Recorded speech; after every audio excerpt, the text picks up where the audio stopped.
ദൈവതിരുനാമത്തിന് മഹത്വമുണ്ടാകട്ടെ. ഏവർക്കും ഹെർമിറ്റ്സ് ടോക്സിന്റെ 775 ഭാഗത്തിലേക്ക് സ്വാഗതം.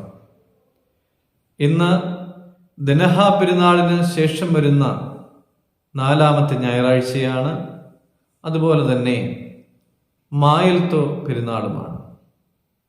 മറ്റു പെരുന്നാളുകൾ പോലെ പ്രാധാന്യമുള്ള ഒരു പെരുന്നാളാണ് നമ്മുടെ കർത്താവിൻ്റെ ദേവാലയ പ്രവേശന പെരുന്നാൾ അഥവാ മായൽത്തോ പെരുന്നാൾ. ശുദ്ധീകരണ കാലം തികഞ്ഞപ്പോൾ ന്യായപ്രമാണത്തിൽ പറഞ്ഞിരിക്കുന്നത് പോലെ യേശുതമ്പുരാനെ അവർ യെരൂശലേമിലേക്ക് കൊണ്ടുപോയി. ശുദ്ധീകരണ കാലത്തെക്കുറിച്ച് പറയുന്നത് ലേവ്യ പുസ്തകത്തിലാണ്. 12-ാം അധ്യായം 1 മുതൽ 5 വരെയുള്ളതായ തിരുവചന ഭാഗങ്ങളിൽ ഒരു സ്ത്രീ ഒരു ആൺകുഞ്ഞിനെ പ്രസവിച്ചാൽ 40 ദിവസത്തേക്ക് വിശുദ്ധ മന്ദിരത്തിലേക്ക് വരരുത്.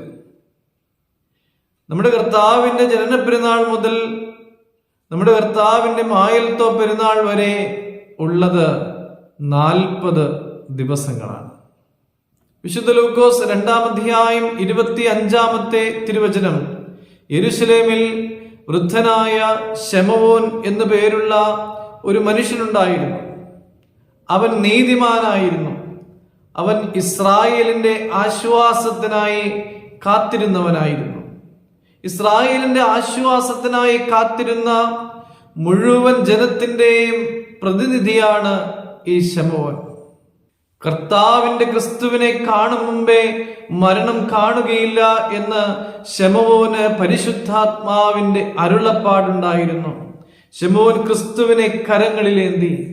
ഇസ്രായേലിന്റെ ആശ്വാസത്തിനായി കാത്തിരുന്നവൻ ക്രിസ്തുവിനെ കരങ്ങളിലേന്തിയപ്പോൾ ആശ്വാസം കണ്ടെത്തിയെങ്കിൽ, പ്രിയമുള്ളവരെ, ആശ്വാസമില്ലാതെ നീ അലയുന്നുണ്ട് എങ്കിൽ ആശ്വാസത്തിനായി നമ്മുടെ ജീവിതത്തിൽ ക്രിസ്തുവിനെ വഹിക്കുന്നവരായി നാം ഓരോരുത്തരും മാറേണ്ടത് ആവശ്യമാണ്.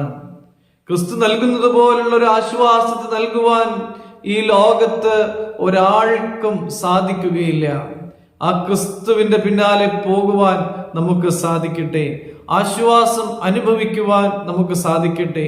അതിനായി നമ്മുടെ ജീവിതത്തെ ക്രമപ്പെടുത്തി മുന്നേറുവാനായിട്ട് നമുക്ക് പരിശ്രമിക്കാം.